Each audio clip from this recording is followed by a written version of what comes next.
My name is Margaret. I'm 69 years old, and I never told my son what was inside that warehouse. When he married a woman who only loved money, she tried to break in and take what my husband died protecting. Before I tell you how it all fell apart, please, I need you to do something for me. Like this video. Subscribe to this channel. And tell me in the comments where you're watching from.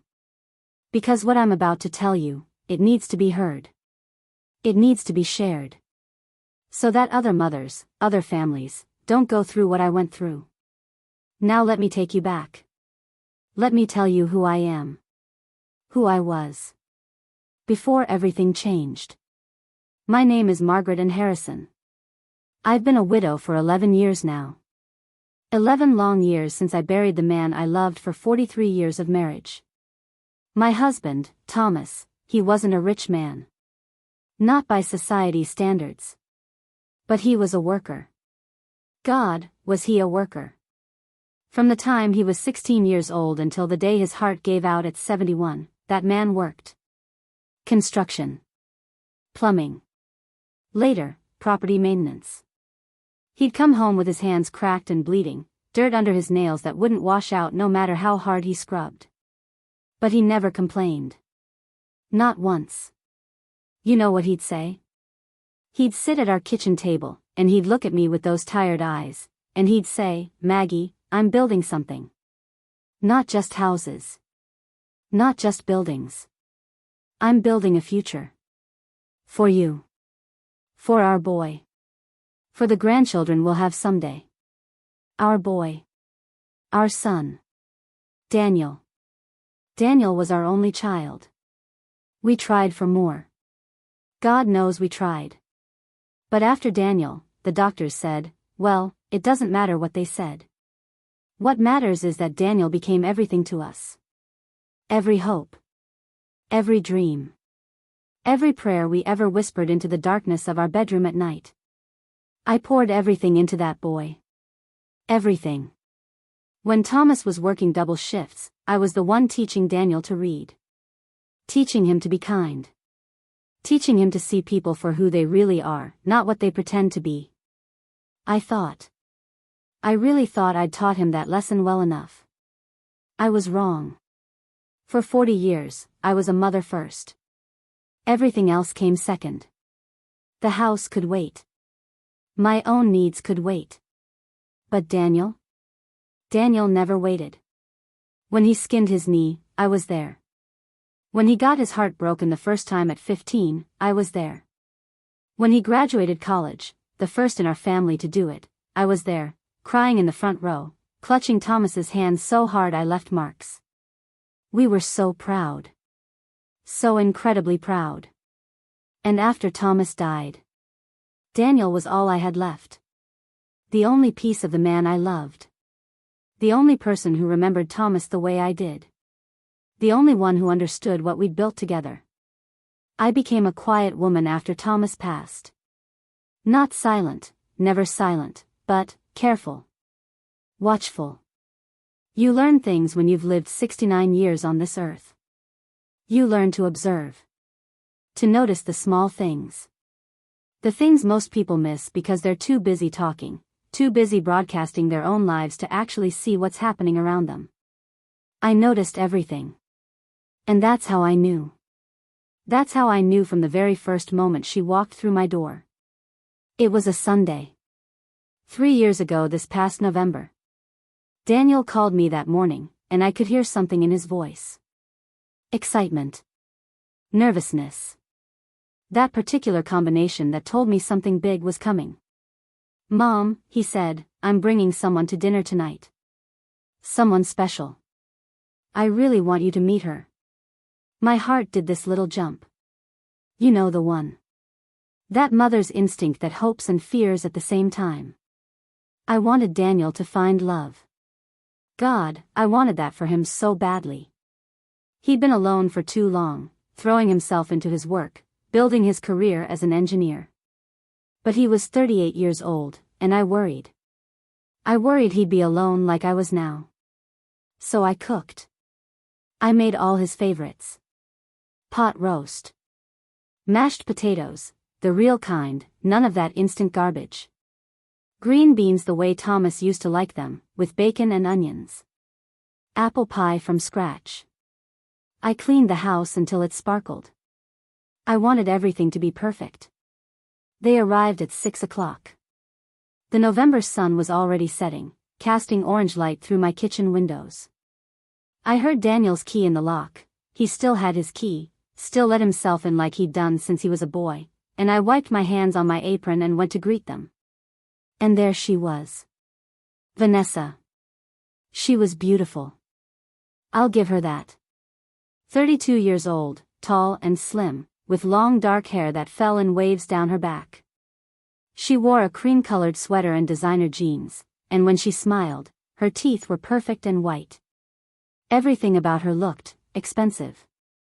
Polished. Carefully constructed. "Mom," Daniel said, and his face was glowing, absolutely glowing with happiness, "this is Vanessa." "Vanessa, this is my mom, Margaret." She extended her hand. Her nails were manicured, painted a subtle pink. Her handshake was firm. Practiced. "Mrs. Harrison," she said, and her voice was warm, honey smooth, "I've heard so much about you. Daniel talks about you constantly. It's such an honor to finally meet you." All the right words. All the right gestures.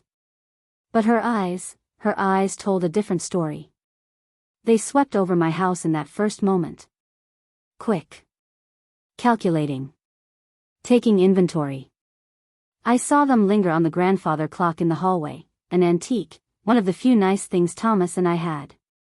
I saw them flick to the original hardwood floors, recently refinished. To the crown molding. To the updated kitchen visible beyond the entryway. She wasn't looking at my home. She was appraising it. We sat down to dinner. I served the food. Daniel was animated, talking about how they met, at some charity fundraiser his company had sponsored. She worked in nonprofit management, whatever that meant. She laughed at all his jokes. Touched his arm at all the right moments. Played the role perfectly. And then, casual as you please, she started asking questions. "This is such a lovely home, Mrs. Harrison," she said, taking a delicate bite of pot roast. "Have you lived here long?" 42 years, I said. "My husband and I bought it when Daniel was just a baby." "Wow," she said, her eyes widening. "The property values in this neighborhood must have increased significantly. You must be sitting on quite an investment." My hands tightened on my fork. Investment. Not home. Not memories. Investment. "I suppose," I said carefully. "I don't really think about it that way." "Oh, but you should," she said brightly. "Especially at your age, no offense, it's important to think about these things. Estate planning. Making sure everything is properly documented and accessible." Accessible. That word hung in the air like poison. Daniel jumped in, bless him. "Vanessa's really good with financial planning," he explained. "She's helped me organize my retirement accounts and everything." "That's wonderful," I said, but I was watching her. Watching the way she smiled at him. The way her fingers curled around her wine glass. She didn't look at my son like she loved him. She looked at him like he was her doorway into something bigger. The dinner continued. More questions. Subtle ones. Wrapped in concern and interest. Did I have family trust documents? Had I considered what would happen to the house if something happened to me? Had I discussed these things with Daniel? Wouldn't it be easier if Daniel had power of attorney, just in case? Just in case. I smiled. I nodded. I deflected every single question with the practiced ease of a woman who'd been dealing with busybodies for 7 decades. But inside? Inside, I was screaming. After they left, I stood at my kitchen sink, washing the dishes by hand even though I had a perfectly good dishwasher. The warm water ran over my hands, and I stared out the window into the darkness of my backyard. Thomas, I thought. Oh, Thomas, what do I do? Because I knew. In that bone-deep way that mothers know things, I knew. This woman didn't love our son. She loved what she thought he could give her. What she thought he had access to. But she had no idea. No idea what was really at stake. No idea what Thomas and I had really built. And I wasn't going to tell her. The next few months were torture. Pure torture. Daniel was smitten, completely, utterly smitten. He'd call me 3, 4 times a week, and every conversation was Vanessa this, Vanessa that. She was wonderful. She was perfect. She made him so happy. And I bit my tongue until it bled. Because what could I say? Son, I think your girlfriend is a gold digger? Based on what? A feeling? Some questions about property values? He'd think I was jealous. Controlling. One of those nightmare mothers who can't let go of her son. So I watched. And I waited. And I noted every single red flag that appeared. She always had opinions about money. About security. About what Daniel should be doing with his finances. She'd suggest investments. Bring up life insurance. Talk about the importance of knowing where you stand financially. She started asking about me more often. Through Daniel, of course. How's your mom doing? Is she managing okay on her own? Does she need help with anything? With bills? With property maintenance? It must be so hard for her, being alone in that big house. The subtext was clear. What does she have?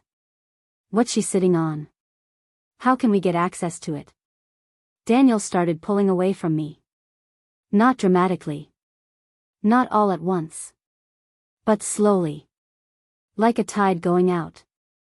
Sunday dinners became every other Sunday. Then once a month. Our phone calls got shorter. More distant. He was always busy. Always had plans. Always with Vanessa. She was isolating him. Textbook manipulation. And he couldn't see it. My brilliant son, my engineer who could solve complex problems and design intricate systems, couldn't see the simple truth right in front of his face. He was being played. 6 months after that first dinner, Daniel called me. His voice was different. Serious. Formal, almost. Mom, he said, Vanessa and I are getting married. My heart dropped. Just dropped straight through the floor. That's wonderful, honey, I managed to say. When? Next June. We're thinking a small ceremony. Nothing too fancy. Maybe 50 people. Have you known her long enough? I couldn't help it. The question came out before I could stop it. There was a pause. A long, painful pause. Mom, he said, and his voice had an edge to it now, I'm 40 years old. I know what I'm doing. I know you're protective, but I need you to trust me on this. Vanessa she's the one. She's everything I've been looking for. Everything he'd been looking for. Or everything she pretended to be. Of course, I said quietly. Of course, Daniel. I just want you to be happy. I am happy, he said. Happier than I've been in years. After I hung up, I sat in Thomas's old chair, the one I'd kept in the living room, the one that still smelled faintly of his cologne even after 11 years, and I cried. I cried until my chest hurt and my eyes were swollen and my throat was raw. Not because my son was getting married. But because I knew. I knew. This was going to end badly. This was going to break him. And I couldn't stop it. Or could I? That night, I made a decision. If I couldn't stop this marriage, and I couldn't, not without pushing Daniel away forever, then I could do what Thomas would have wanted me to do. What Thomas had spent his life doing. Protect our family. So let me tell you about the warehouse. Let me tell you about the secret I've kept for 11 years. The secret that would change everything. When Thomas died, he left behind more than memories. More than our house and our savings account and his old tools in the garage. He left behind a legacy. A complicated, carefully structured legacy that most people, including our son, knew nothing about. You see, Thomas wasn't just a worker. He was smart. Street smart, business smart in ways that people with fancy degrees never understood. Over the years, he'd invested. Small properties. Storage facilities. A few commercial buildings in developing neighborhoods. Nothing flashy. Nothing that would draw attention. But steady. Solid. Growing in value year after year.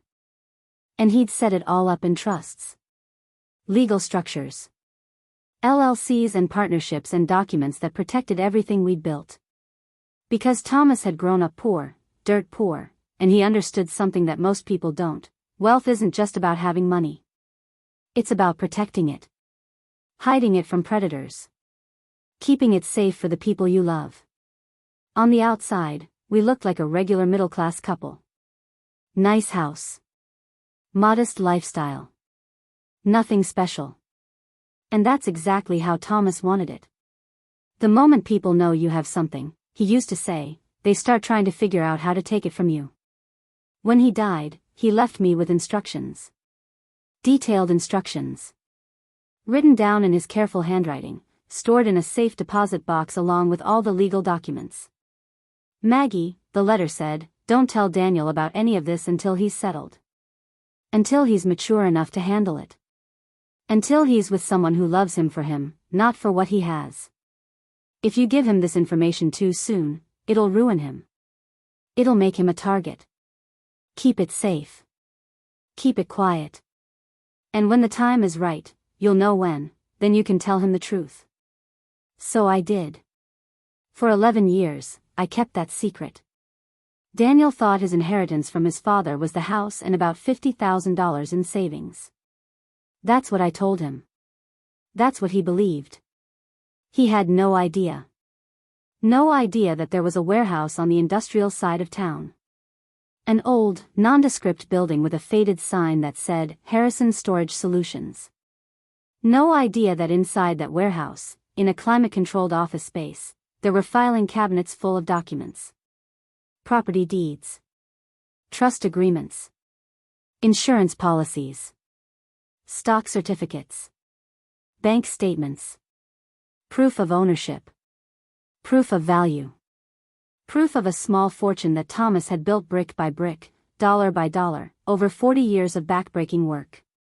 The warehouse itself was worth money, sitting on land that was being eyed by developers. But the documents inside? Those were worth so much more.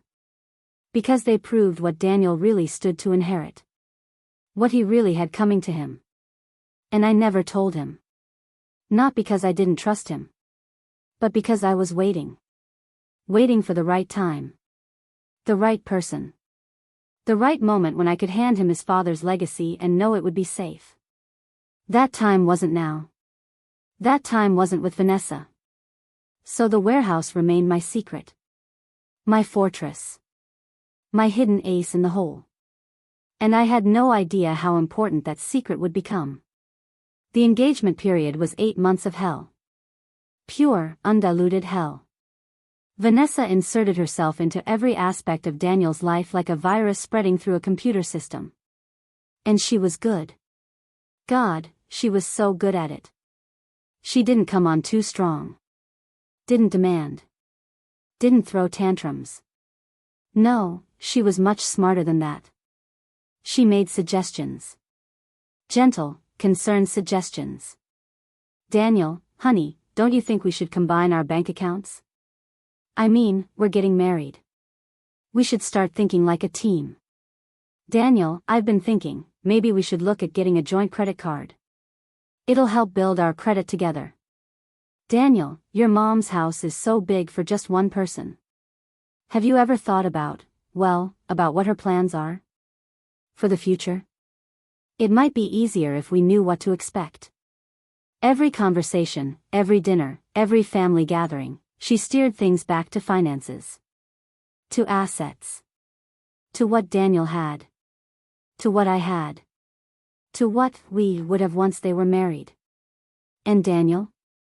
My sweet, naive son. He thought it was sweet. Thought she was being practical. Responsible. Planning for their future together. He couldn't see what I saw.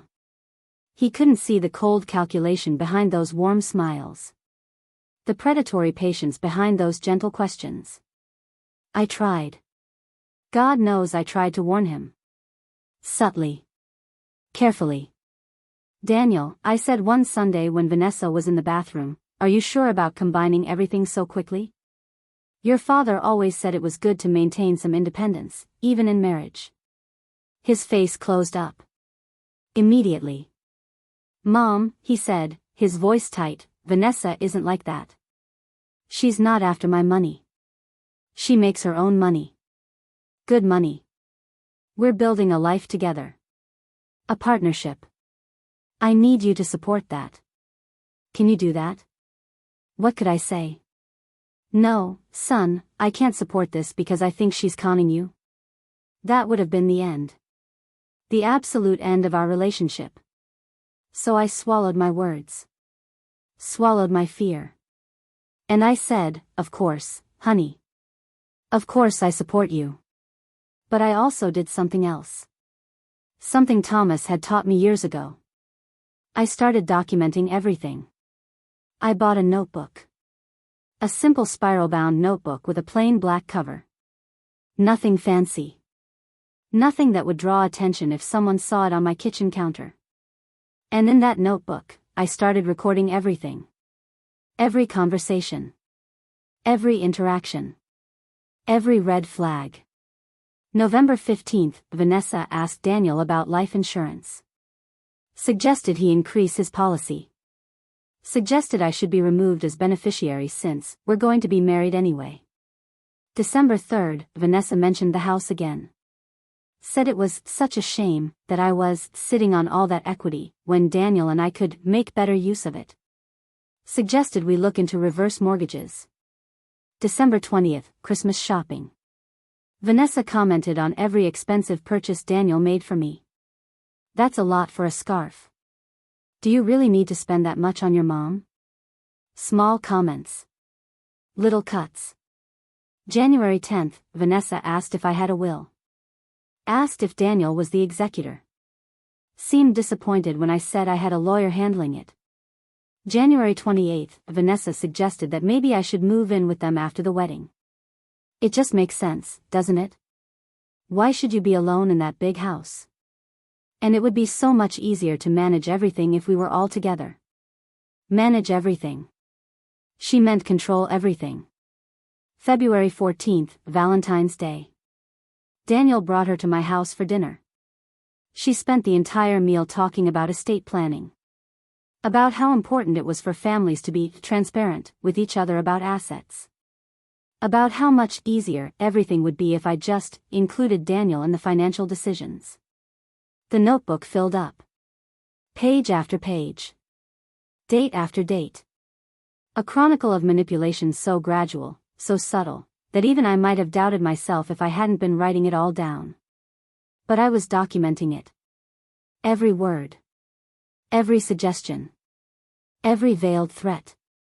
Because I knew. Somewhere deep in my bones, I knew that this information would matter. That eventually, I would need proof. Evidence. Something concrete to show Daniel when the time came. If the time came. The wedding was in June. A beautiful June day with clear blue skies and a gentle breeze. They got married at a small vineyard about an hour outside the city. 50 guests, just like Daniel had said. Simple ceremony. Elegant reception. I wore a navy blue dress and smiled until my face hurt. I watched my son marry a woman I didn't trust. Watched him look at her like she was his entire world. Watched her look at him like he was a winning lottery ticket.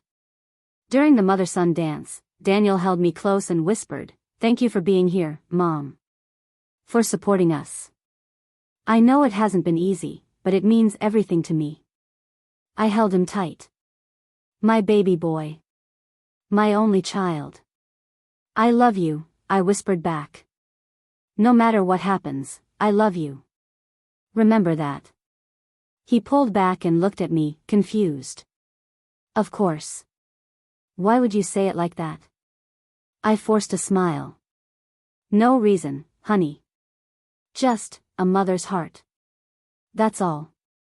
The reception was lovely. The food was good. The music was perfect. And through it all, I watched Vanessa. Watched her work the room. Watched her charm Daniel's friends and colleagues. Watched her establish herself as Mrs. Daniel Harrison, the woman who now had legitimate claim to everything my son had. Or everything she thought he had. Near the end of the night, I found myself standing alone near the bar. The sun had set and string lights glowed overhead, casting soft light over the celebrating crowd. Vanessa approached me. Just the two of us, for the first time all night. Mrs. Harrison, she said, and her voice was pleasant, friendly even. But her eyes were cold. Sharp. I want you to know how much I love your son. How committed I am to building a life with him. A good life. A secure life. I'm sure you are, I said carefully. She moved closer. Her voice dropped to barely above a whisper. I also want you to know that Daniel and we're a team now. A unit. And teams work best when everyone is honest with each other. When there are no secrets. She paused, letting that sink in. I hope you understand what I mean. I understand perfectly, I said, meeting her gaze. Not backing down. Not showing fear. We stood there for a moment, two women locked in a silent battle of wills. Then Vanessa smiled, that perfect, practiced smile, and walked away. But I heard the message loud and clear. She was coming. She was going to dig into my finances, my assets, my life. She was going to try to find out what I had. What Daniel stood to inherit. She was going to try to take it all. Over my dead body. The first year of their marriage was a masterclass in manipulation. Vanessa didn't rush. Didn't push too hard. She was playing the long game, and she was good at it. She got pregnant within 3 months. A girl. They named her Emma. My first grandchild. And oh, how Vanessa used that baby as a weapon. Don't you want to be close to your granddaughter, Mrs. Harrison? Wouldn't it make more sense if you sold the house and moved closer to us? Or maybe even moved in with us? Emma needs her grandmother. We're going to need help with childcare costs. They're so expensive. I know you have savings, Mrs. Harrison. Maybe you could help us out? For Emma's sake? We're thinking about buying a bigger house. Starting a college fund. Planning for Emma's future. It would be so helpful if we knew what kind of support we could count on. From family. From you. Every request was wrapped in love. In family. In the baby. How could I say no without looking like a selfish old woman who didn't care about her granddaughter? But I did say no. Over and over again. Politely. Firmly. With excuses and delays and carefully worded refusals. And Daniel started to change. He became distant. Cold, almost. Our phone calls grew shorter and less frequent. He stopped visiting. When I asked to see Emma, there was always a reason why it wasn't a good time. She was napping. She was sick. They had plans. Maybe next week. Next week never came. I knew what was happening. Vanessa was poisoning him against me. Slowly. Subtly. Whispering in his ear every night.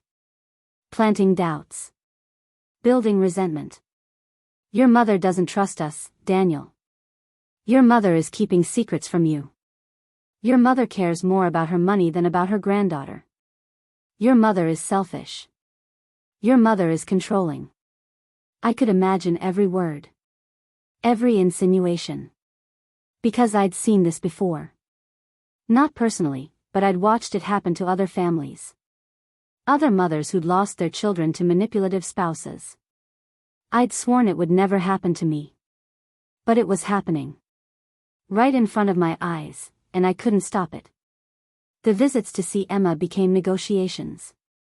Vanessa was always there, hovering, monitoring every interaction. I couldn't hold my granddaughter without Vanessa watching. Couldn't take her for a walk without supervision. Couldn't buy her gifts without Vanessa making comments about spoiling her or inappropriate spending. By the time Emma was 1 year old, I was seeing my son maybe once every 2 months. Always at their house. Always on Vanessa's terms. Always with her sitting there, controlling the conversation, steering everything back to money and assets and what I was planning to do with my estate. And then the questions became demands. Mrs. Harrison, we need to know what your financial situation is. We're planning for Emma's future, and we need to understand what resources are available to her. Daniel has a right to know what he's going to inherit. It's only fair. Are you hiding something from us? From your own son? What kind of mother does that? The last one came during a Sunday dinner at their house. Emma was asleep upstairs. Just the 3 of us at the table. Vanessa had made pot roast, my recipe, which felt like a cruel joke, and she'd waited until I was mid-bite to drop the question. I set down my fork. Slowly. Deliberately. I'm not hiding anything, I said, my voice calm even though my heart was racing. I've told Daniel everything he needs to know. When the time is right, he'll know more. When the time is right? Vanessa's voice rose. He's 42 years old. He has a daughter. He deserves to know. Vanessa, I said, cutting her off. My financial affairs are my business. I love my son. I love my granddaughter. But I will not be bullied into discussing my private matters because you think you have a right to know.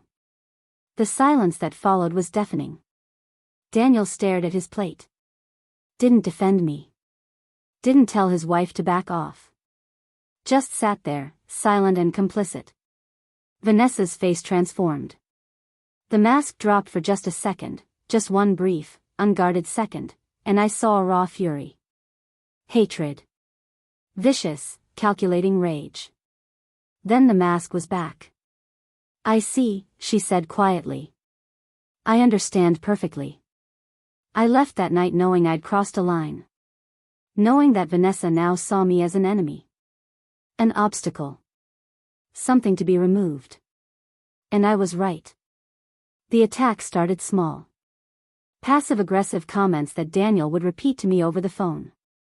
Suggestions that I was being difficult. Unreasonable. That I was putting stress on their marriage. That maybe I needed to reconsider my priorities. Then they escalated. Daniel called me one day, this was about 6 months after that dinner, and his voice was different. Cold. Formal. Like he was talking to a stranger. Mom, he said, Vanessa and I have been talking. We think it would be better if you didn't come over for a while. My blood ran cold. What do you mean? You make Vanessa uncomfortable. You're always questioning her. Always looking at her like she's done something wrong. It's creating tension in our home, and we have Emma to think about. We need peace. We need space. Daniel. This isn't a discussion, Mom. This is what we've decided. We'll reach out when we're ready. Until then, please respect our boundaries. And he hung up. He hung up on me. My son. My baby boy. The child I'd raised and loved and protected with every fiber of my being. He hung up on me because his wife told him to. I sat in my kitchen for hours after that call. Just sat there, staring at nothing, feeling my heart break into smaller and smaller pieces. This was it. This was how I lost my son. Not to death. Not to distance. But to a woman who'd systematically isolated him from everyone who truly loved him. But I wasn't done fighting. Not yet. I called my lawyer. Harold Pemberton. He'd been Thomas's lawyer, then mine, for over 30 years. He knew everything. Every trust. Every property. Every document in that warehouse. "Harold," I said when he answered, "I need to make some changes." We met the next day. I brought my notebook, the one filled with dates and quotes and patterns. I showed him everything. Told him everything. Harold listened carefully. When I finished, he leaned back in his chair and sighed. "Margaret," he said, "I've seen this before. More times than I care to count. And I'm sorry to say, it rarely ends well. What do I do?" My voice cracked. "How do I protect Daniel? How do I protect what Thomas built? You keep doing exactly what you're doing. You don't reveal the warehouse. You don't tell Daniel about the trusts. Not yet. Not while she has this much influence over him." He paused. "And we strengthen the legal protections. We make absolutely certain that even if something happens to you, she can't touch any of it without Daniel meeting very specific conditions." "What conditions?" "That's up to you. But I'd suggest things like mandatory financial counseling. Proof of financial independence from his spouse. Maybe even a requirement that he be separated from her for a period of time before accessing the full inheritance." It felt harsh. Cruel, even. But what choice did I have? "Do it," I said. "Protect my son. Even if he hates me for it. Protect him." We spent the next 3 weeks restructuring everything. Every trust. Every property. Every single asset. Creating layers of legal protection that would take Vanessa years to untangle, if she ever could. And we added something else. Something Harold suggested. Documentation requirements. Proof of attempts at contact. A requirement that Daniel couldn't claim abandonment if I could prove I'd tried to maintain the relationship. So I started sending letters. Cards for Emma's birthday. Christmas cards. Valentine's Day cards. Mother's Day cards to Vanessa, even though it made me physically ill to write them. Every single one was documented. Copied. Filed away. Because someday, maybe, this would matter. Someday Daniel would wake up. And when he did, I needed proof that I'd never stopped trying. Never stopped loving him. 2 years passed. 2 years of silence broken only by the cards I sent that were never acknowledged. 2 years of Emma growing up without knowing her grandmother. 2 years of lying awake at night wondering if I'd made the right choices or if I'd just been a stubborn old woman too proud to bend. Then the warehouse manager called. It was a Tuesday morning. October 15th. I remember because I was having my coffee, looking out at the autumn leaves in my backyard, thinking about Thomas and how much he'd loved this time of year. The phone rang. "Mrs. Harrison?" The voice was young. Nervous. "This is Jake, from the warehouse. We've had an incident. I think you need to come down here." My heart started pounding. What kind of incident? "A woman tried to break in this morning. Cut the lock on the side door. She was trying to get into the office section. Security caught her before she got very far, but..." He hesitated. "She was really angry, Mrs. Harrison. Really desperate. She kept saying she had rights. That she was family. That she knew there was something in there and she was going to find it." The room tilted. Just tilted sideways like the world had suddenly shifted off its axis. "Describe her," I said, my voice barely above a whisper. "Tall. Dark hair. Maybe early 30s. She was well dressed. Expensive coat. But she had bolt cutters, Mrs. Harrison. She came prepared. Vanessa. She'd found the warehouse. After all this time, all my careful secrecy, she'd found it." "Did you call the police?" I asked. "Not yet. She ran when security confronted her. We got her on camera, but I wanted to talk to you first. I know how private you are about this place. I'll be there in 30 minutes, I said. Don't touch anything. Don't let anyone in. And Jake? Thank you. Thank you for calling me first. I drove to the warehouse in a daze. My hands were shaking so badly I could barely grip the steering wheel. All I could think was, she knows. She knows it exists. And she tried to break in. She was desperate. The most dangerous kind of desperate, the kind where someone has reached the end of their rope and is willing to do anything, risk anything, to get what they want. When I arrived, Jake showed me the damage. The cut lock. The scratches on the door where she tried to pry it open. The security footage of a woman in a gray coat, her hair pulled back, attacking the door with bolt cutters like a woman possessed. It was Vanessa. No doubt. Crystal clear on the camera. What do you want to do? Jake asked. I stared at that frozen image on the security screen. At the woman who'd stolen my son. Who'd cut me off from my granddaughter. Who was now trying to steal what my husband had died building. We call the police, I said. And then we double the security. No one gets in or out of this building without my explicit permission. No one. The police came. Filed a report.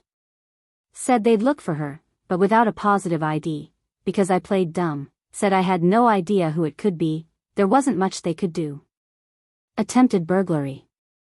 They'd keep the case open. But I knew what this meant. I knew what it signaled. Vanessa was out of moves. She'd pushed and prodded and manipulated for years, and she'd gotten nowhere. She was married to Daniel, yes. But she still didn't have access to the real money. The real assets. And she was running out of patience. So she decided to take matters into her own hands. This was war now. Open war. And I needed to be ready for whatever came next. I didn't tell Daniel about the break-in. Not yet. Because what could I say? Your wife tried to break into a warehouse you don't know exists to steal money you don't know about? He'd think I'd lost my mind. No. I needed to be strategic. Needed to wait for the right moment. But I did call Harold. She's escalating, I told him. She tried to physically break into the warehouse. She knows something is there. There was a long pause. Margaret, you need to consider going to Daniel with this. Showing him the evidence. The footage. The pattern of behavior. Before this gets worse. He won't believe me, I said. She has him completely wrapped around her finger. He'll think I'm making it up. That I'm so desperate to drive them apart that I'm fabricating evidence. Then what's your plan? I didn't have one. Not really. Just a sick feeling in my gut that things were about to get much, much worse. And I was right. 3 days after the break-in attempt, Daniel called. First time I'd heard from him in 4 months. Mom, he said, and his voice was strained. Tired. We need to talk. My heart leaped. Maybe this was it. Maybe he'd figured it out. Maybe Vanessa had slipped up, and he'd finally seen through her. Of course, honey. When do you want to? Not on the phone. Can you come to the house tomorrow? Around 10? Yes. Yes, of course. Is everything okay? A pause. Just, be there tomorrow, okay? He hung up before I could ask any more questions. I didn't sleep that night. Just lay in bed, staring at the ceiling, running through every possible scenario. What did he want to talk about? Was this good news or bad? Had Vanessa told him about the warehouse? About her failed break-in attempt? Was this the moment I'd been dreading? The next morning, I dressed carefully. Black slacks. A simple blue blouse. My good coat. I wanted to look strong. Composed. Not like a frightened old woman, even though that's exactly what I was. I arrived at their house at 9:55. The door was answered by Vanessa, and the smile on her face was pure venom wrapped in honey. Margaret, she said sweetly. Come in. Daniel's waiting for you in the living room. I stepped inside, and immediately I knew something was wrong. The house was too quiet. Too still. Emma wasn't there, I could tell. No toys scattered around. No sound of a child playing upstairs. Daniel was sitting on the couch. He looked terrible. Exhausted. There were dark circles under his eyes, and his hair was uncombed. He didn't stand when I entered. Didn't hug me. Sit down, Mom, he said, gesturing to the chair across from him. Vanessa sat next to Daniel. Close. Her hand on his knee. United front. I sat. Daniel, I started, what's? Let me talk, please, he said, cutting me off. His voice was flat. Emotionless. Like he'd rehearsed this. I've been thinking a lot lately. About our family. About relationships. About trust. My stomach dropped. You've been distant for years now, Mom. You question every decision Vanessa and I make. You refuse to share basic information with us. You've made it clear that you don't trust us. Don't trust me, your own son, with simple financial information that affects my future. Emma's future. Daniel, that's not. I'm not finished. His voice was harder now. Vanessa and I have been patient. We've tried to be understanding. But we're done waiting. We're done being kept in the dark. So here's what's going to happen. He pulled out a piece of paper. A legal document of some kind. We need you to sign this. It gives me power of attorney over your estate. It allows me to make decisions on your behalf. To access information about your assets. No. The word came out before I could stop it. Simple. Definite. Absolute. Daniel's face darkened. Excuse me? No, I repeated, louder this time. I will not sign that. I will not give you power of attorney. Not like this. Not under these conditions. Under these conditions? Vanessa's voice was sharp. What's that supposed to mean? I turned to look at her. Really look at her. And I let her see, for the first time, that I knew. That I'd always known.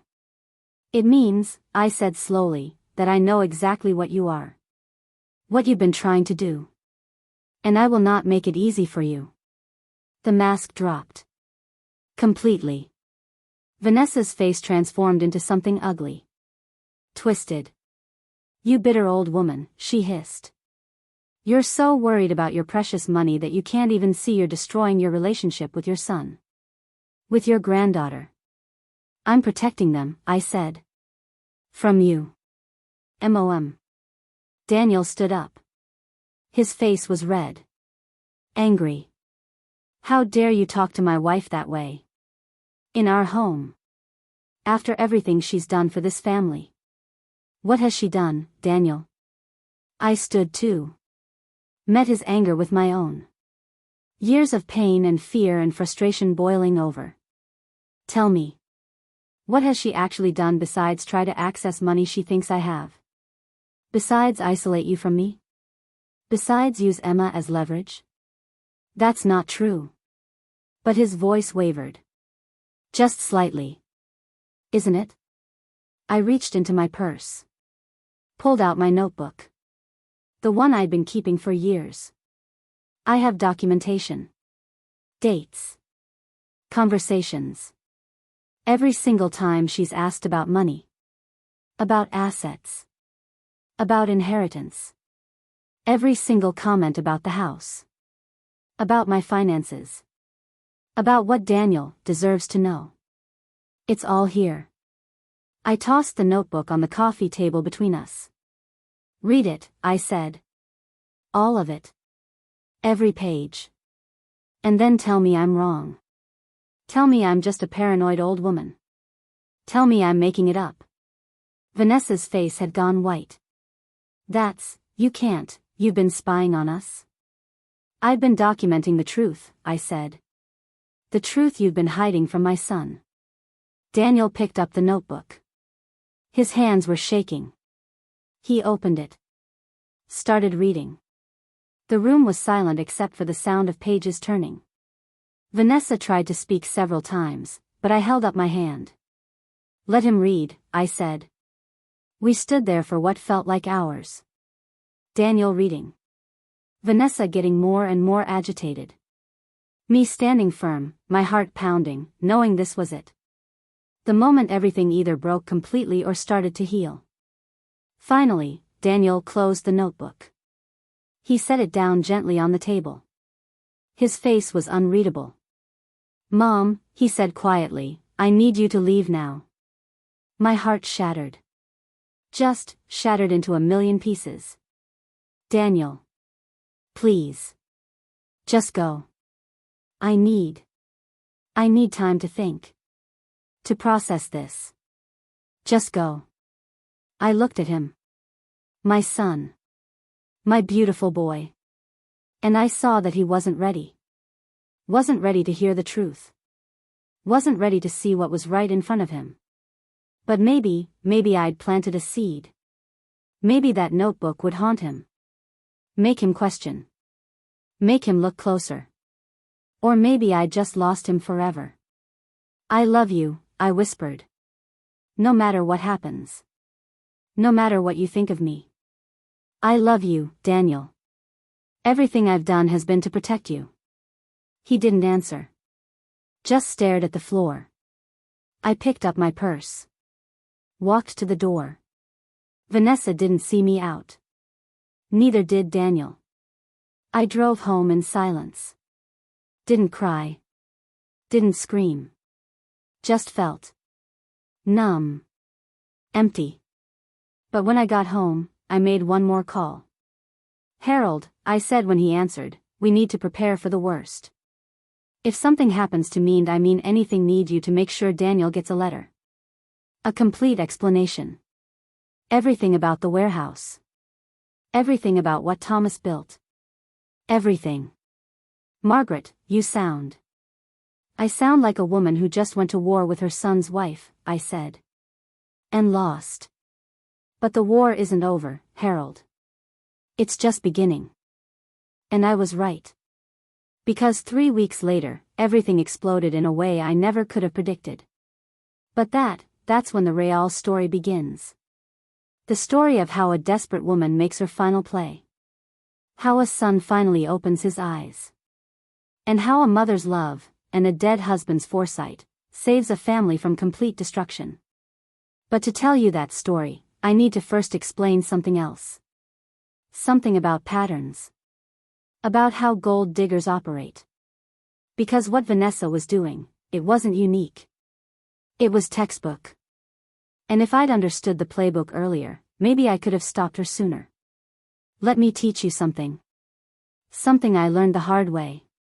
Something every person, every parent, every spouse, every person with any assets at all, needs to understand.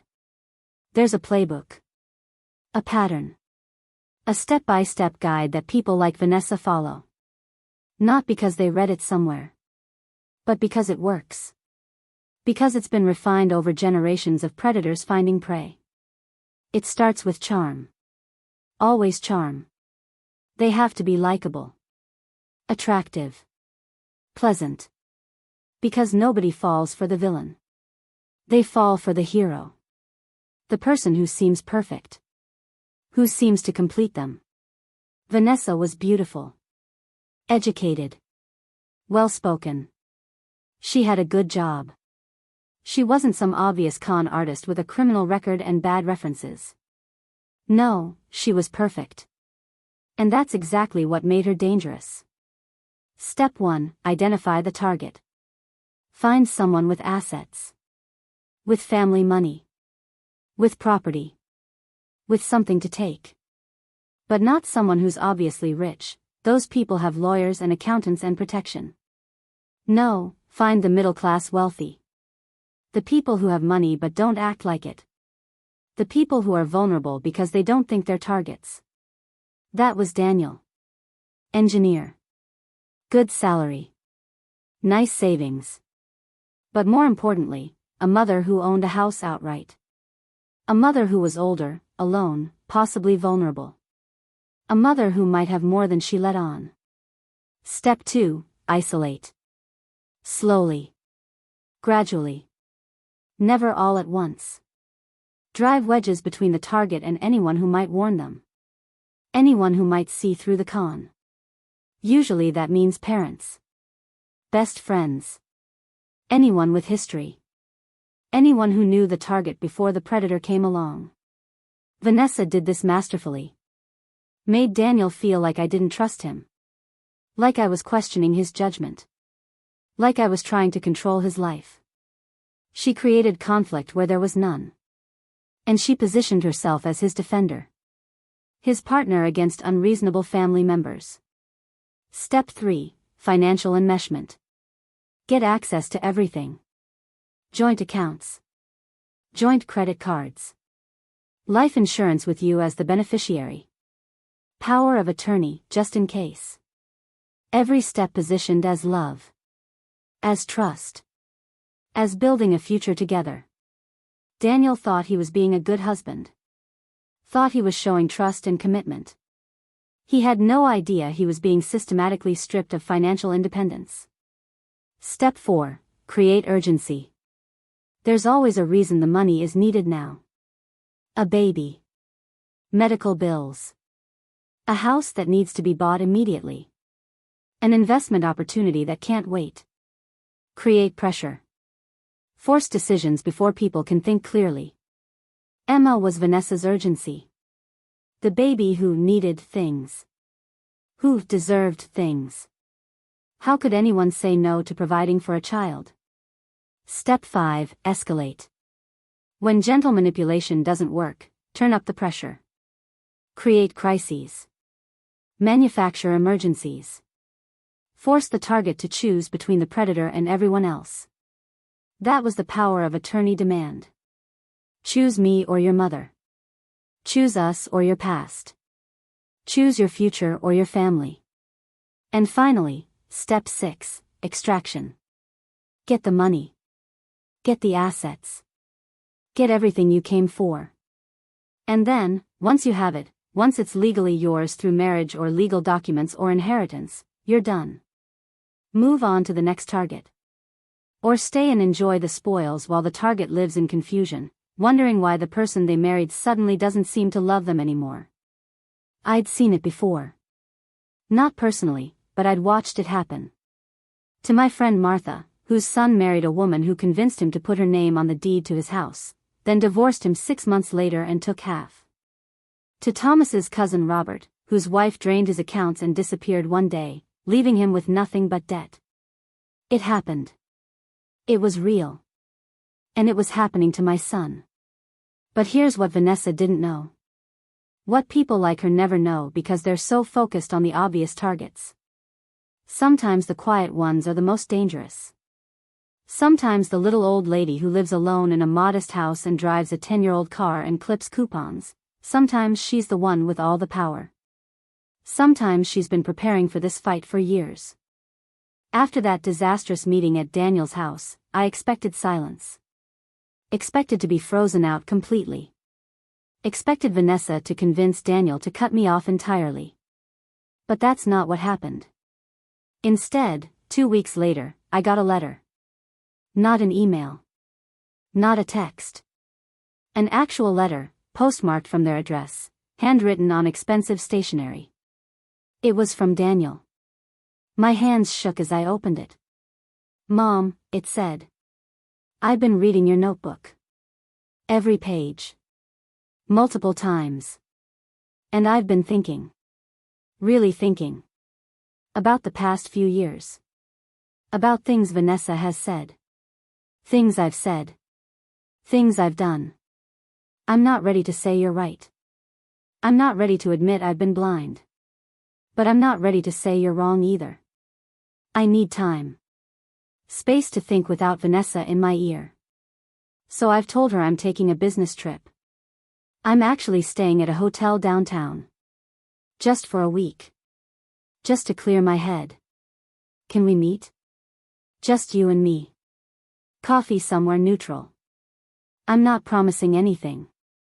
I'm not saying I believe everything in that notebook.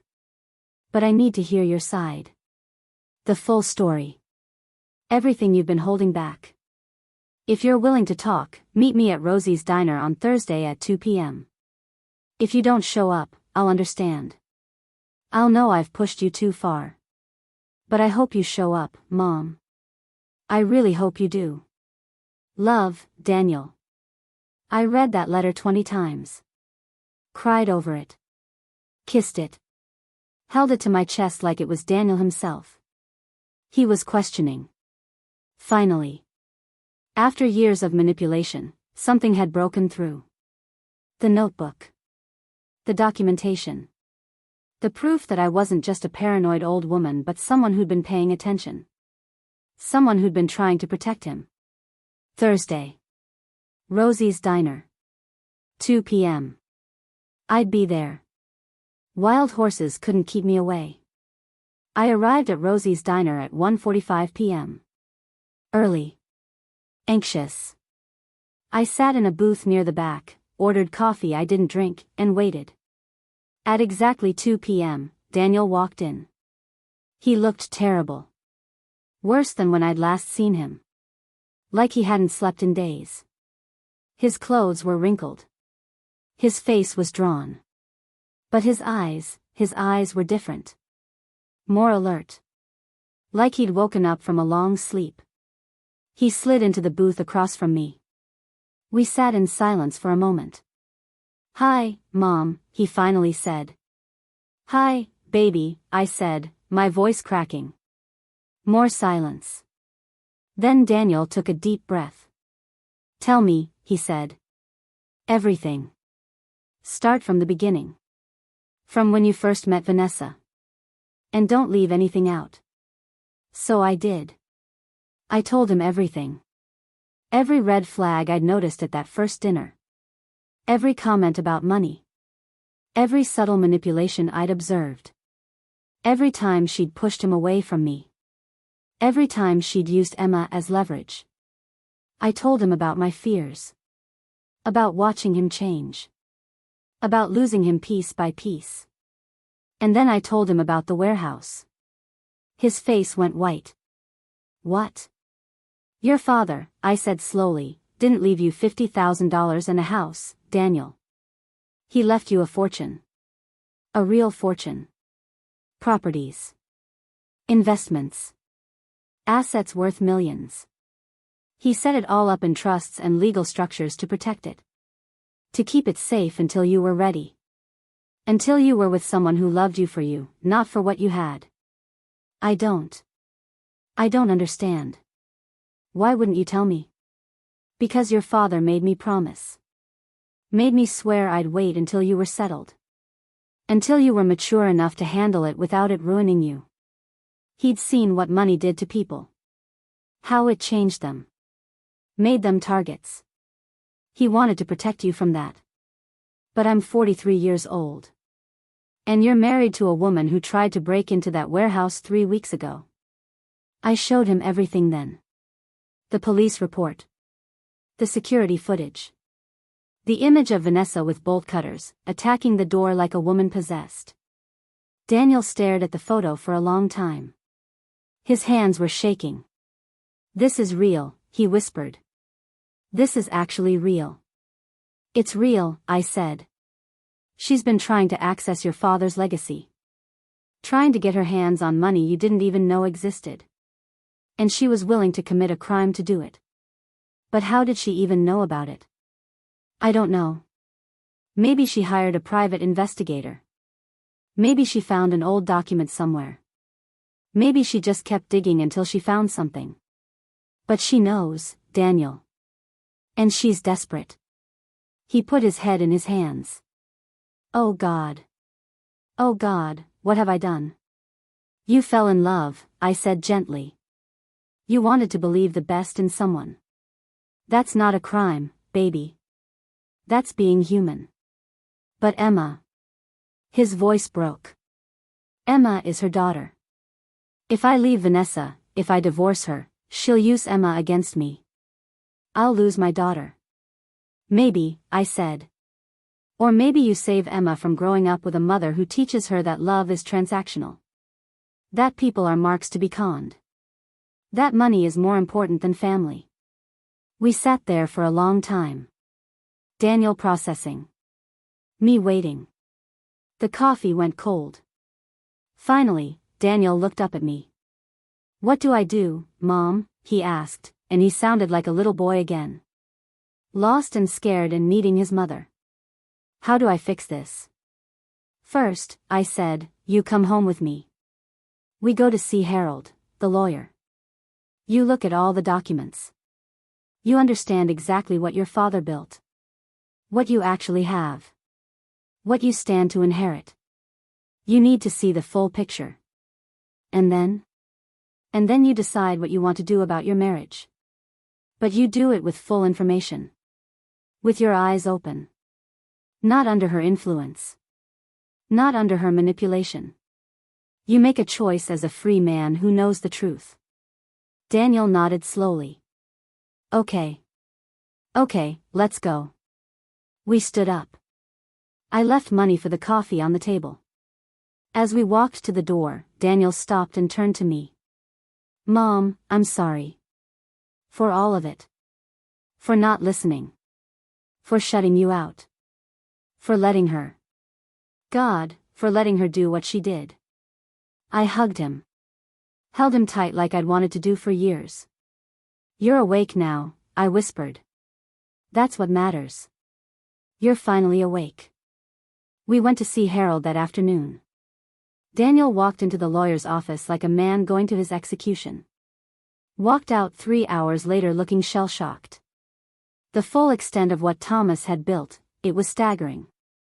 Even I hadn't fully understood until Harold laid it all out. 7 commercial properties. 12 residential rentals. Stock portfolios.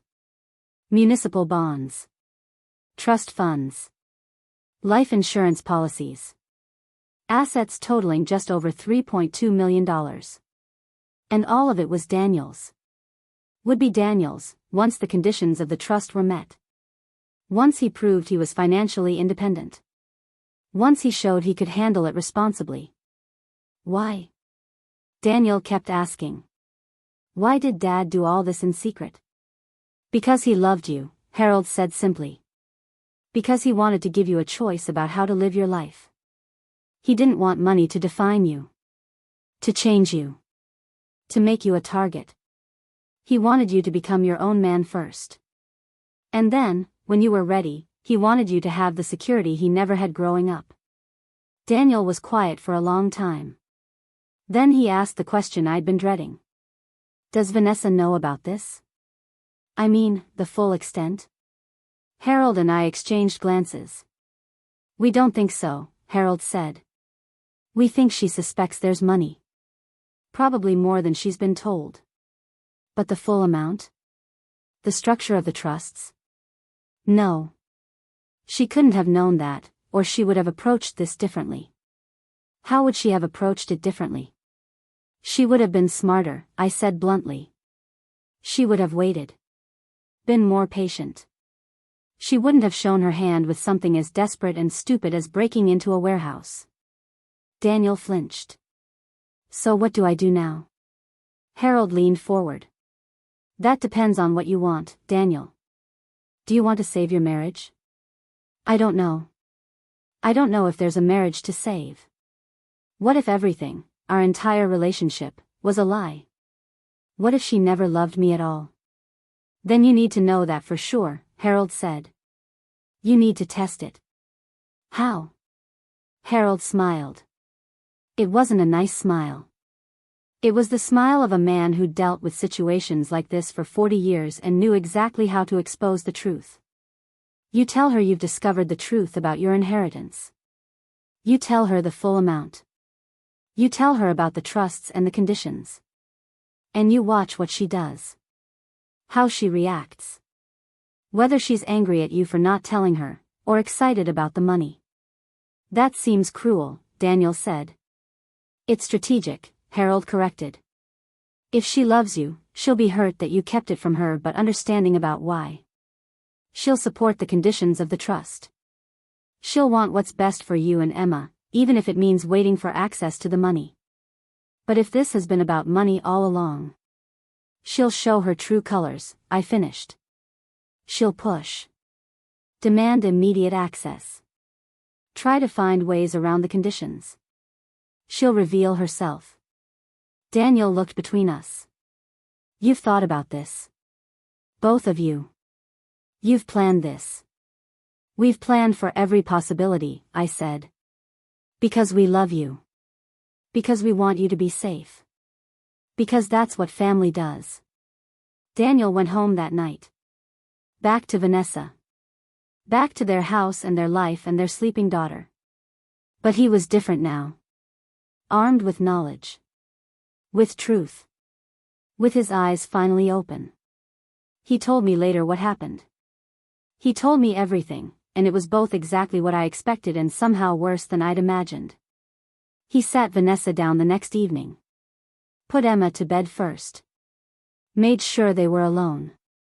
And then he dropped the bomb. I know about the warehouse, he said. I know you tried to break in. I've seen the security footage.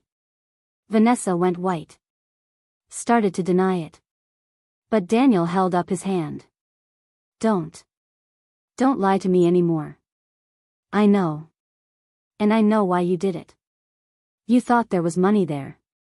You were right. There is. And then he told her everything.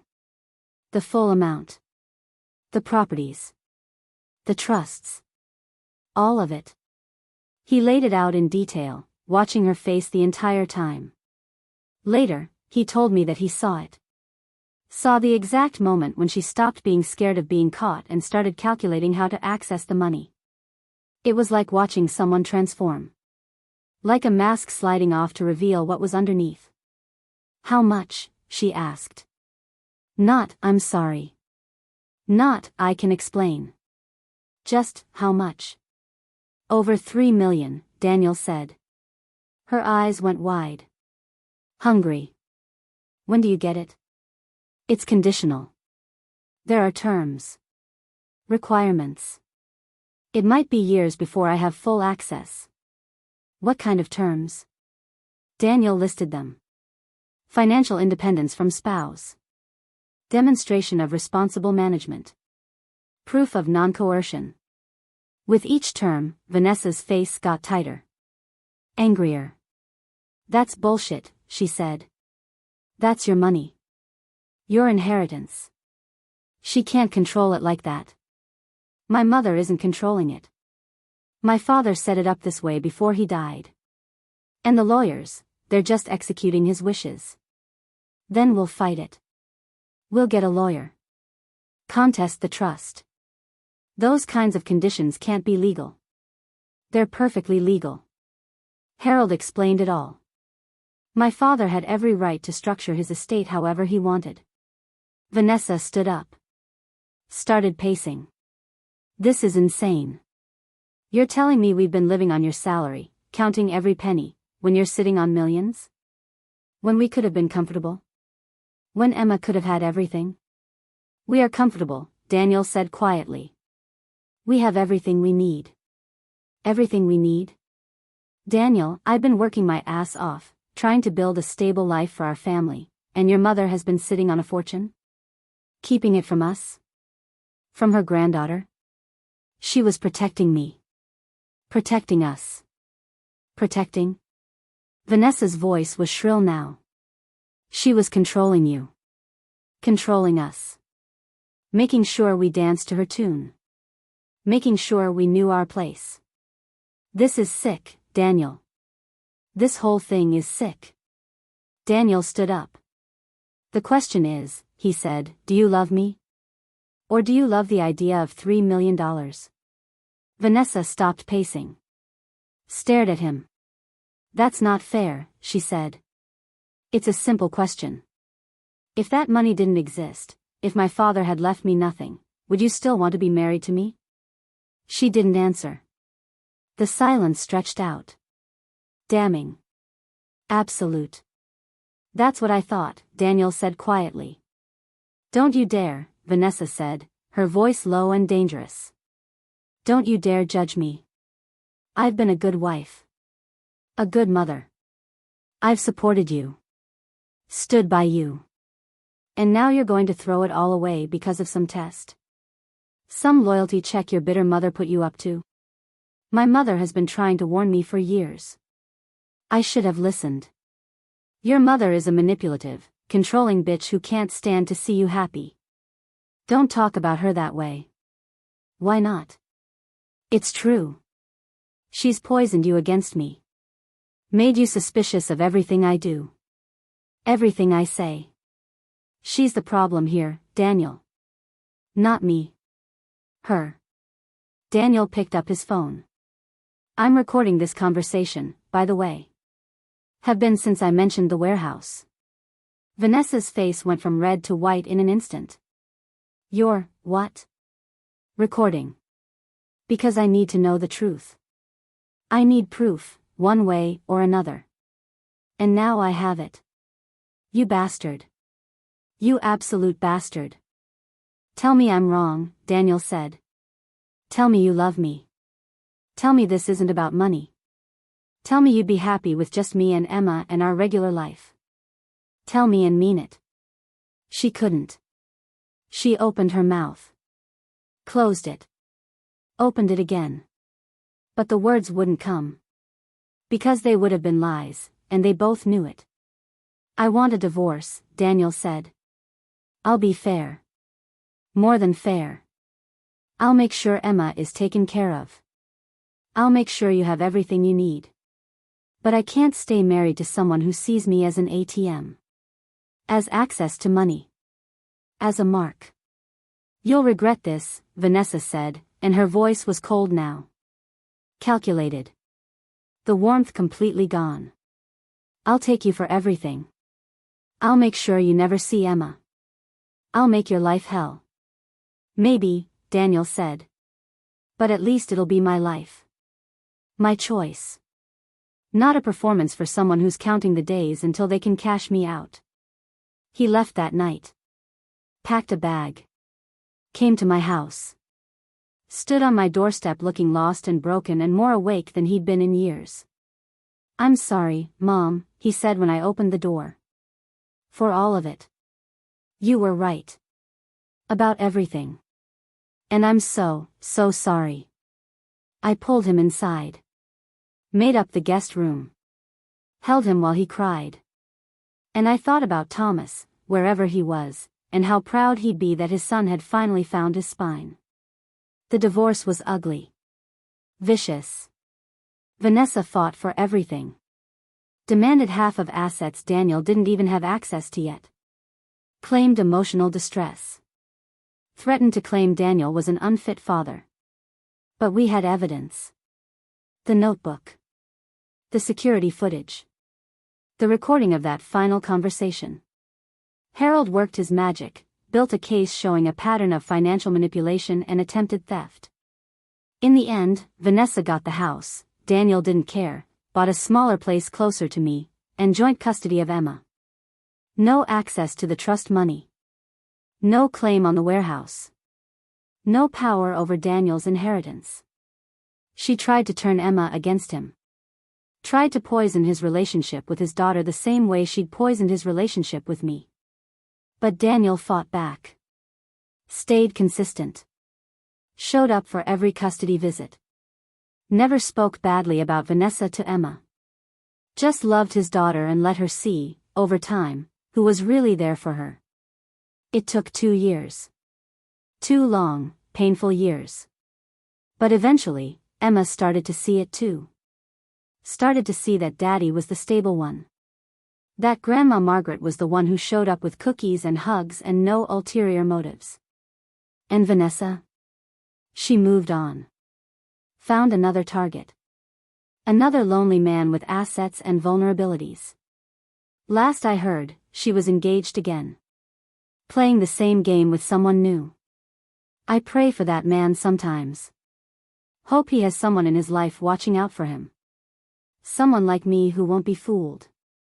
Daniel is 46 now. Emma is 9. They come for dinner every Sunday. Real dinners, with laughter and stories and love. The way it used to be. The way it should be. Daniel has access to his full inheritance now. He met the conditions. Proved his stability. And he's using it well: college fund for Emma, investments for the future, some philanthropy in Thomas's name. He dates occasionally.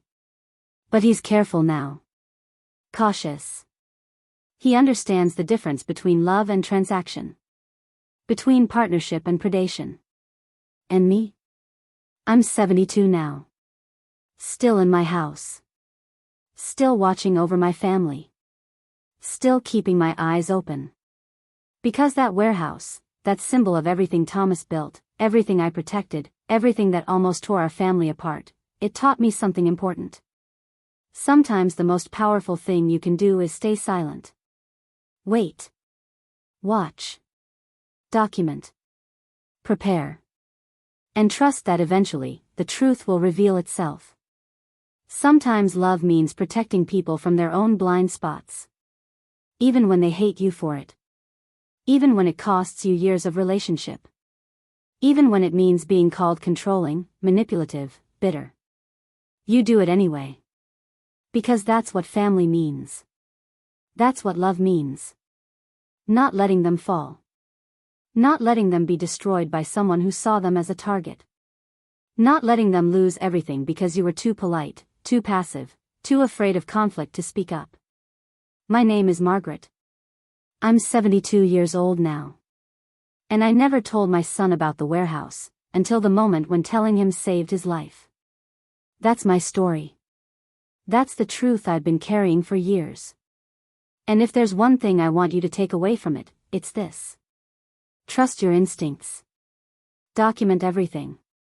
Protect your family, even when they don't understand why. And never, ever apologize for putting safety over politeness. Because somewhere out there, someone is watching this who needs to hear it. Someone who's seeing red flags and talking themselves out of them. Someone who's being isolated from family and friends and being told it's love. It's not love. Love doesn't isolate. Love doesn't manipulate. Love doesn't see people as dollar signs. Real love protects. Real love waits. Real love builds warehouses full of documents and sits in the quiet darkness for years, just waiting to keep you safe. That's what Thomas taught me. That's what I taught Daniel. And that's what I'm teaching Emma now. Some things are worth fighting for. Worth protecting. Worth the long, patient wait in the darkness. Family is one of them. And if you learned something from my story, if this helped you or might help someone you know, please share it. Like this video. Subscribe to this channel. Tell me in the comments where you're watching from and if you've ever dealt with something similar. Because we need to talk about this. We need to warn each other. We need to protect each other from the predators who see our love and trust as vulnerabilities to exploit. Thank you for listening. Thank you for hearing me. And may God protect you and yours from the wolves in sheep's clothing. This is Margaret. Signing off. Stay safe. Stay vigilant. And never stop protecting the ones you love.